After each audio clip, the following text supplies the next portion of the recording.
kasus pidana ini, maka saya pasti akan melawannya sampai kapanpun juga.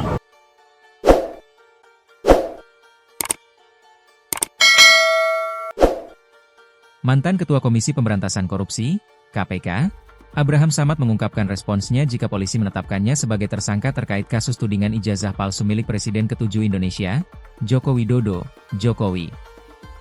Abraham mengatakan, pemanggilannya ini sudah termasuk dalam kategori pembungkaman kebebasan berpendapat dan mempersempit ruang demokrasi. Pasalnya, pemanggilannya ini terkait pembahasan dalam kanal YouTube Abraham Samad Speak Up.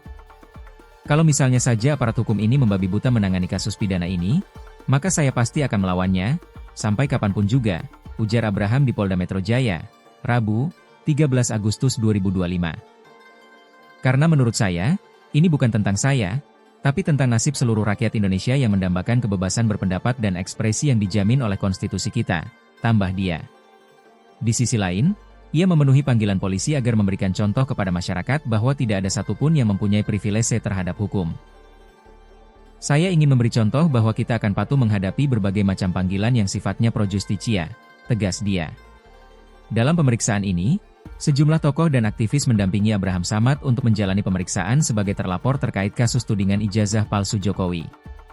Berdasarkan pantauan Kompas.com di Gedung Direktorat Reserse Kriminal Umum Polda Metro Jaya, mereka yang mendampingi adalah mantan Sekretaris Kementerian BUMN, Said Didu, ex-wakil Ketua KPK Saud Situmorang, dan Duta Besar Indonesia untuk Norwegia ke-11, Todung Mulya Lubis.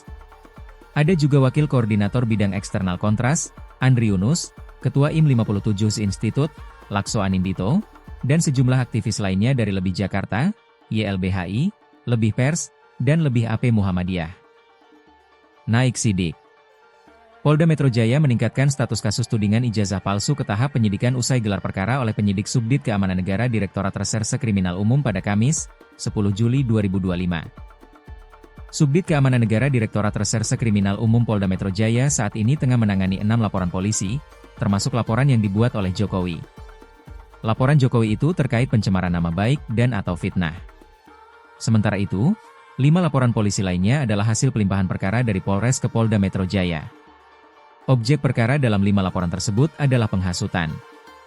5 laporan terbagi 2. Yang 3 LP sudah ditemukan dugaan peristiwa pidana sehingga naik ke tahap penyidikan. Dan 2 laporan lainnya sudah dicabut dan pelapor tidak memenuhi undangan klarifikasi, ujar Kabid Humas Polda Metro Jaya Kombes Ade Ari. Meski begitu, Subdit Keamanan Negara Direktorat Reserse Kriminal Umum Polda Metro Jaya tetap akan menentukan kepastian hukum terhadap 2 laporan terkait kasus penghasutan. Dalam kronologi yang disampaikan Jokowi saat membuat laporan, terdapat 5 nama. Mereka adalah Rai Suryo Notodiprojo, Rismon Hasiholan Sianipar, Egy Sujana, Tifauzia Tiasuma, dan Kurnia Triroyani. Setelah naik status penyidikan, para terlapor dalam perkara ini adalah Egy Sujana, Rizal Fadilah, Kurnia Triroyani, Rustam Effendi, Damai Hari Lubis, Rai Suryo, Rismon Sianipar, Tifauzia Tiasuma, Abraham Samad, Mihael Sinaga, Nurdian Susilo, dan Aldo Hussein. Dalam kasus ini, Jokowi menjerat dengan pasal 310 KUHP dan atau pasal 311 KUHP, serta pasal 35 Yungto pasal 51 ayat 1, pasal 32 ayat 1, Yungto pasal 48 ayat 1, dan atau pasal 27A Yungto pasal 45 ayat 4, Undang-Undang Nomor 11 Tahun 2008 tentang Informasi dan Transaksi Elektronik.